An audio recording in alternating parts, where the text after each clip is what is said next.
Lumière Kaboulo TV, Lumière Kaboulo TV, Lumière Kaboulo TV.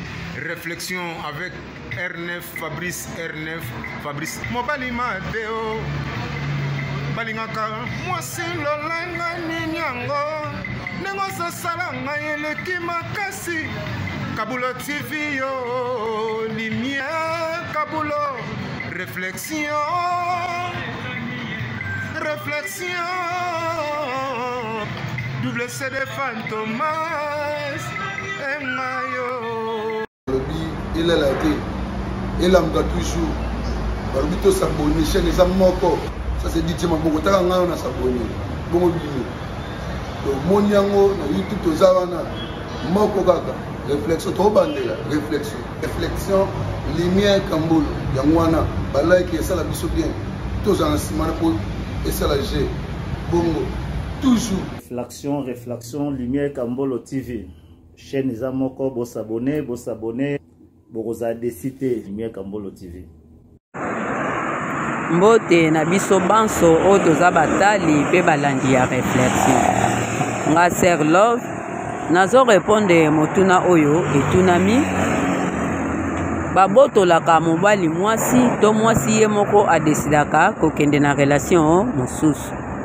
Deuxième question, komema kimia na mboka to kotia kimia na kati ya mboka eza système ya gouvernement mutu impozaka yango to eza losambo oyo ekendaka epai ya Yawe Nzambe ala nzamba pungu na lede nani oyo amemaka kimia na kati ya mboka to atiaka kimia na kati ya mboka.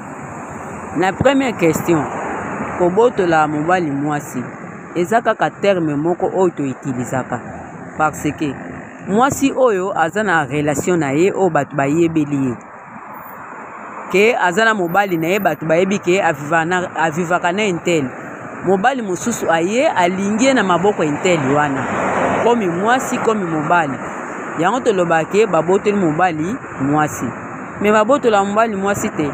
Par exemple, nga naza na mobali nanga o batu bayebeli nga na ye mobali mosusu aye alingi nga kaka ndenge naza na mobali nanga nake na relation mosusu eza te ke po mobali wana aforce nga nalinga ye eza volonté na ngai moko esali ke natika relation oyo nazalaki nango nakende na relation mosusu yango na olobaki babotola mobali mwasi te eza mwasi ye moko adesidaka kokende na relation mosusu. Na deuxième question, komema kimia na kati ya mboka soki eza gouvernement moto impozaka yango ou bien losambo.